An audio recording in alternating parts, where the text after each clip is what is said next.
This is a road that leads to poverty. So this is where they live. A road that will have you counting your blessings.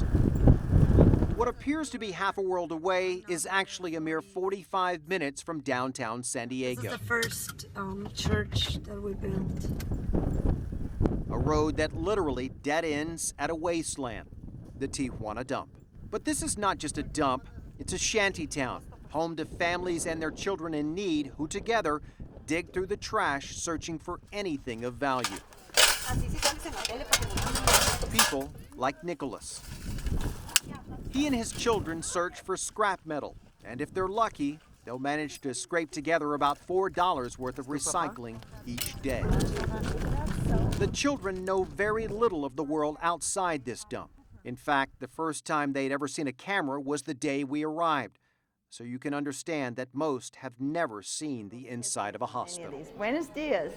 That's where people like Dr. Betty Jones come in. The need is tremendous. She's co-founder of Hospital Infantil, the only pediatric hospital in Baja, Kids can half a mile from the border in Tijuana. Hola, Kimberly. ¿Cómo estás? Serving children in need not just from Mexico, but from both sides of the border. I always said it's like we didn't know what to do. We knew there was a need, and we jumped in over our heads, and we're still swimming to shore. The hospital treats about 40,000 children a year with little or no medical coverage at all for numerous issues. Today is therapy day, and the waiting room is packed with families patiently waiting and grateful for the chance to see a doctor or therapist. Each team has a physical therapist, When they've done MRIs of the brain, an occupational therapist, muy interesante, muy translator, and 2 students from the different schools in training to become physical therapists.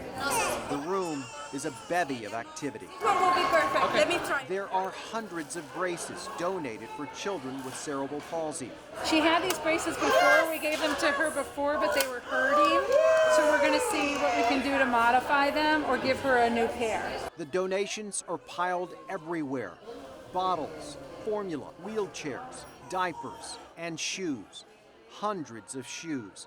They can never get enough shoes. If you give them braces, they can no longer fit in their shoes, so we need to increase their size by at least 1 or 2 sizes, and that's why we have shoes. Hours later, the waiting room is still full. Parents waiting patiently for an opportunity that may not come again for months.